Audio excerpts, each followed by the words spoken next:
ওলামা মাসায়েখ নারায়ণগঞ্জে আয়োজিত 2500 অনুষ্ঠিত সম্মেলনে ঘোষণাপত্র। 1 নম্বর, নারায়ণগঞ্জ জেলায় সাতফন্দিদের কোনো ইজতেমা করতে দেওয়া যাবে না। বলেন, আপনারা কি সবাই রাজি আছেন? এই মতের সাথে একমত? যতক্ষণ পর্যন্ত মাওলানা সাদ সাহেব তার ভ্রান্ত মতবাদ থেকে ফিরে না আসবেন।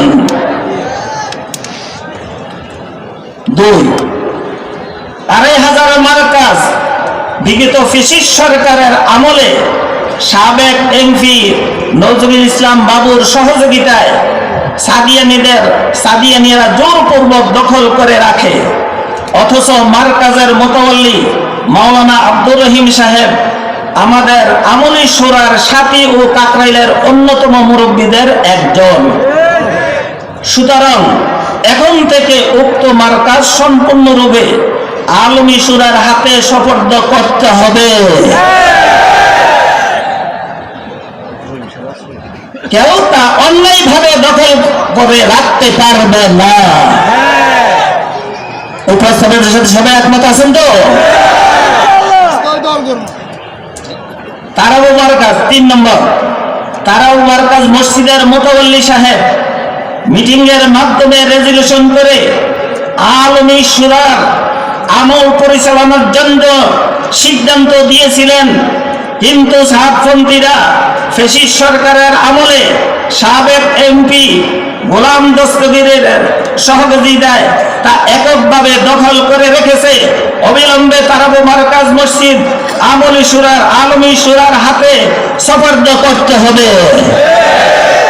ফ্যাসিস্ট সরকার আছে, আর তাদের যারা নাকি বাবু আর দস্তগীর গোলাম দস্তগীর যা তামাশা করেছেন এটা সবাই জানে। তাহলে কোন ভালো মানুষ সন্ত্রাসীদের সহযোগিতা নিয়ে মসজিদ দখল করতে পারবেন? তাইলে সন্ত্রাসীরা সন্ত্রাসীদের সাথে তাদের যোগাযোগ থাকে।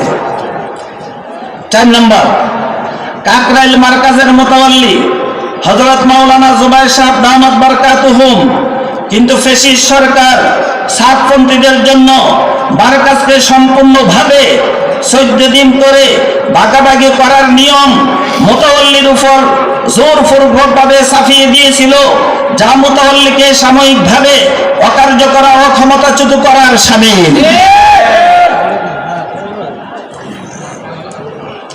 গত 5 নভেম্বর ওলামা মাসায়েখ বাংলাদেশের সম্মেলনের ঘোষণা অনুযায়ী এখন থেকে কাকরাইল মসজিদ সম্পূর্ণভাবে মোতাওয়াল্লি সাহেবের তত্ত্বাবধানে পরিচালিত হবে এবং সাতপন্থীরা কাকরাইল মসজিদ ও টঙ্গী ইজতেমার মাঠে তাদের ভ্রান্ত কার্যক্রম পরিচালনা করতে পারবে না। আমরা ওই সম্মেলন থেকে উক্ত ঘোষণার সাথে সম্পূর্ণ রূপে একাত্মতা পোষণ করছি।